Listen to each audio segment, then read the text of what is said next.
100 ஆண்டுகளுக்கு முன்பு கோட்டயம் மாவட்டம் வைக்கம் மகாதேவர் கோவில் இருந்த தெருவில் உழைக்கும் அடித்தட்டு மக்கள் நடக்க அனுமதி கிடையாது. கோவிலை தாண்டி செல்ல வேண்டும் என்றால் 2-3 ஃபர்லாங் தூரம் சுற்றித்தான் செல்ல வேண்டும். மாதவன் என்னும் வழக்கறிஞர் வழக்காடுவதற்காக நீதிமன்றத்துக்கு சென்று கொண்டிருந்தார்.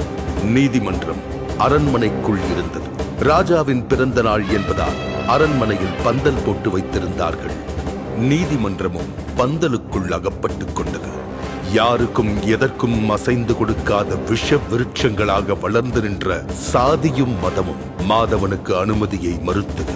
நீதியை நெருங்குவதை தீண்டாமை தடுத்து நின்றது. மாதவன் விடவில்லை.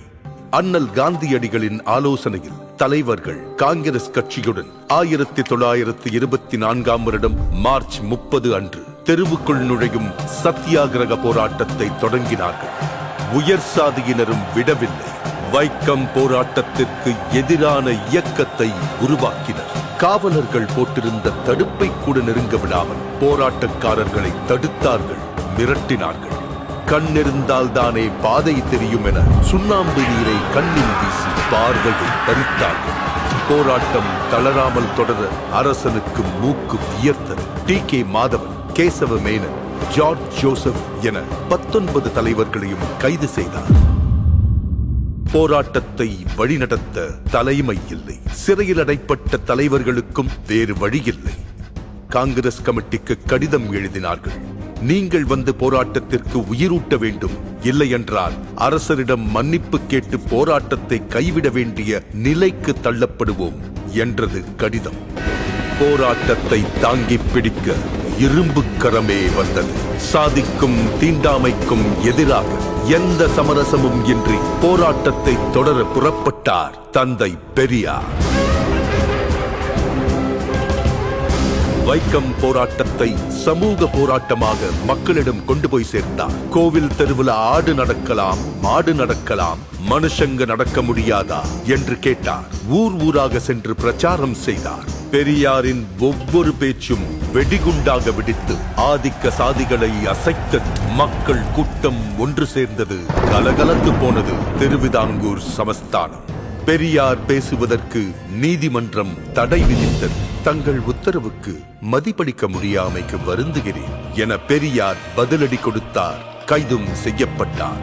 1 மாதம் சிறையில் இருந்து திரும்பிய பெரியார் மறுபடியும் வைக்கம் சென்றார். மீண்டும் பிரச்சாரம், மீண்டும் சிறை.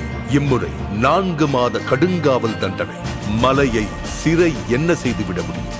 இந்த நேரத்தில் திருவிதாங்கூர் ராஜா சர் ராமவர்மா திடீரென காலமானார். சிறையில் இருந்தவர்கள் விடுதலை செய்யப்பட்டனர். வெளியே வந்த பெரியார் மீண்டும் போராடினார். பெரியார் தலைமையிலான போராட்டத்திற்கு பலன் கிடைத்தது. திருவிதாங்கூர் ராணி பேச்சுவார்த்தைக்கு முன்வந்தார். அண்ணல் காந்தியடிகளை பேச்சுவார்த்தைக்கு அழைத்தார்கள். பேச்சுவார்த்தைக்கு வந்த காந்தியடிகளிடம் தெருவில் நடக்கக்கூட அனுமதி வழங்குகிறோம், அதற்கடுத்து ராமசாமி கோவிலுக்குள்ளும் நுழைய வேண்டும் என போராடினால் என்ன செய்வது என்று ராணி கேட்க காந்தியடிகள் பெரியாரிடம் பேசினார். பெரியார் தனது நிலைப்பாட்டை விட்டுக் கொடுக்கவில்லை. பாதையை திறந்து விடட்டும், அதற்காக கோவிலுக்குள் நுழைய போராட மாட்டோம் என உத்தரவாதம் கொடுக்க முடியாது. வேண்டுமென்றால் இப்போதைக்கு அதற்காக போராட மாட்டோம் என சொல்லுங்கள் என்றார் பெரியார். பெரியாரை தன் வழிக்கு கொண்டு வர முடியாது என காந்தியடிகளுக்கு புரிந்தது. பெரியாரின் நிபந்தனையை ராணியும் ஏற்றார். கோவிலை சுற்றியிருந்த 3 தெருக்களிலும் உழைக்கும் மக்களின் பாதங்கள் பதிந்தன. 1925ஆம் ஆண்டு நவம்பர் மாதம் போராட்டம் வெற்றி கண்டது. எல்லாருக்கும் எல்லாம் என்கிற திராவிட அரசியல்தான் பெரியாரின் ஆயுதம். அதை அவர் முதலாக சுழற்றி வீசிய இடம்தான் வைக்கம். வைக்கத்திலுள்ள அந்த தெருதான் இன்று கேரள சமத்துவத்தின் முகவரியாகவும் தமிழ்நாட்டு சமூக நீதியின் அடையாளமாகவும் புதிய இந்தியாவுக்கான ஒளியாகவும் இருக்கிறது. இம்மாபெரும் போராட்டத்தின் தொடர்ச்சியாக பொது உடைமையும் சமூக நீதியும் சமத்துவமும் தழைத்தோங்கும் ஆட்சியை அளித்து வருகிறார் கேரள முதல்வர் உயர் திரு பினராயி விஜயன் அவர்கள். அனைத்து சாதியினரும் அர்ச்சகராகலாம் என சட்டம் இயற்றினார் முத்தமிழறிஞர் டாக்டர் கலைஞர் அவர்கள். அதை நடைமுறைப்படுத்தினார் தமிழ்நாடு முதல்வர் உயர் திரு மு.க. ஸ்டாலின் அவர்கள். பெரியார் வகுத்து தந்த சமூக நீதி பாதையில் வீறுநடை போடுகிறது மாண்புமிகு தமிழ்நாடு முதலமைச்சர் திரு மு.க. ஸ்டாலின் அவர்களின் தலைமையிலான சமூக நீதி காக்கும் அரசு.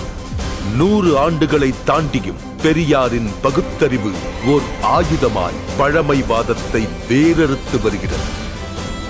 இந்நிலை வைக்கம் போராட்டத்தின் நூற்றாண்டை சிறப்பிக்கும் வகையில் தமிழ்நாடு அரசு சார்பில் வைக்கத்தில் அமைந்துள்ள பெரியார் நினைவகம் ரூபாய் 8.14 கோடி மதிப்பீட்டில் புனரமைக்கப்பட்டுள்ளது.